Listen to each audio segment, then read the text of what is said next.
All right, Gretchen, this week we decided to talk about on-course management, so I thought the best way to go about that would to actually go on the course Right. and discuss some shots that you would normally hit.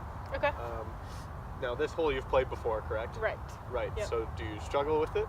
I don't mind the tee shot so much, but it's definitely my approach shot going into the green Okay. where I struggle with, just because it's right over the water, and that's just harder for me to, black out the water. Yeah, so this shot here calls for accuracy off the tee, obviously, more than distance. Yep. So the 3-wood, I think, is a good choice Yeah. when picking what you're going to use off the tee. So that's good. Do you usually miss one way or the other on this hole? Usually on this hole, I try and aim a little bit farther right, just because I don't want to have all of the trees over here in play. Okay. But with my 3-wood, I know it seems kind of backwards that I choose my 3-wood on this hole, but sometimes I will pull my 3-wood. But yeah, like on this hole, like I said, I try and aim farther right just because of the way it's set up. Okay, that's good. So now I think it becomes a factor of just picturing in your mind what you want the ball to do, and picking a spot and hitting it to that spot instead of always playing for your miss. It's good to play for your miss, but Right. maybe you don't need to aim so far right, because now when you start to hit it straighter, you might be too far right of where Right. you want to be. Okay. So if that's something that makes sense, or Yeah, so like when I do like putting, I like visualize the putt Mhm. going in. So is that kind of the same? yeah. Okay. And what I like to do is, say, do you have a tee there? Mhm. Okay, so say your ball was down, and you're going to come back here and pick a spot. Right. I like to line it up, draw a line, Mhm. and then it's a little easier to aim these things when you're aiming at a spot that's a foot in front of the ball instead of Right, all the way then down way the out. fairway. Okay. Yeah. So that's part of something we could also put in your pre-shot routine, is when you come back here, draw your line in your head and then pick that spot right in front of the ball, as opposed to hundreds of yards out. Right. So then I could, like when I tee up my ball, if, for example, this divot's here, I can use that Yeah. to my advantage for Yep. when I, okay. Something I do is like just a blade of grass, just pick it out. Maybe there's a different color of grass down there, and pick that and line up to that, and it's a lot easier on your eyes because you don't have to look down and try to match up what you're doing. Okay. Something else you can kind of do with your mind is pick a spot where you want the ball to go instead of where you don't want it to go. Okay.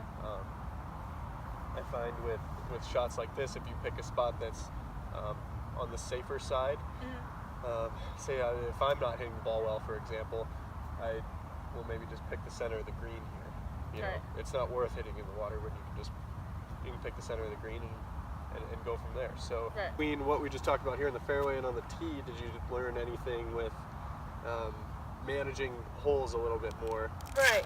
in this lesson today? Yeah, no, it definitely has like a different perspective of how I would approach a tee shot or an approach shot. Just thinking of the things that are around you, but not focusing so much on that, but more where you want it to land, Yeah. and actually like visualizing that shot. Like I do that with my putting. I kind of, like I said on the tee, I visualize it going in, but I never thought to, do that on the tee or in the fairway. So yeah, that was a different perspective for me. Yeah, and you're a pretty skilled player, so the more skilled you get, you've heard the term maybe aim small, miss small. Right. And I think that really does help some of my better students, as opposed to say there's out of balance on the right, and they're just saying, don't go right, Right. instead of picking a spot that's to the left. What What I like to teach some students is the 1/3, 2/3 rule.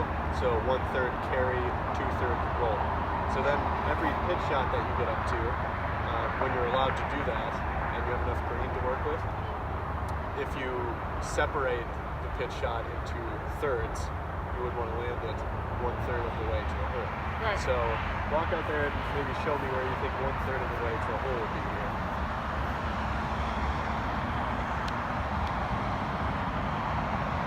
Yeah. And you think that would be a fair landing spot? I'm right here. Okay. So I'll come back here and remember that spot you picked out. And this is all going in part of imagining the shot, right? Right. So now you've imagined the spot where you're going to land the ball. And now you have to commit to where you want to land the ball, right? So this is where you would do maybe some practice series in your pre-shot routine to get a nice tempo of getting that ball to land in that spot. Do you struggle with anything anything else with the putter? I would say, I mean, like I said last week, reading greens is usually a struggle for me. Like, I can tell if it's going to break right or left if it's pretty obvious. But other than that, I feel like I can struggle a little bit with that. Okay.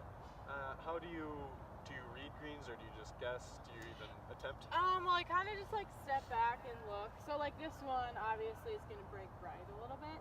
But like when I play with other people, they're like, oh, it's like a cup out to the right. But like I don't really see it that way. I just kind of pick a spot and I'm like, oh, let me hit it that way, and hopefully it'll kind of. And just like anything that takes a certain amount of practice.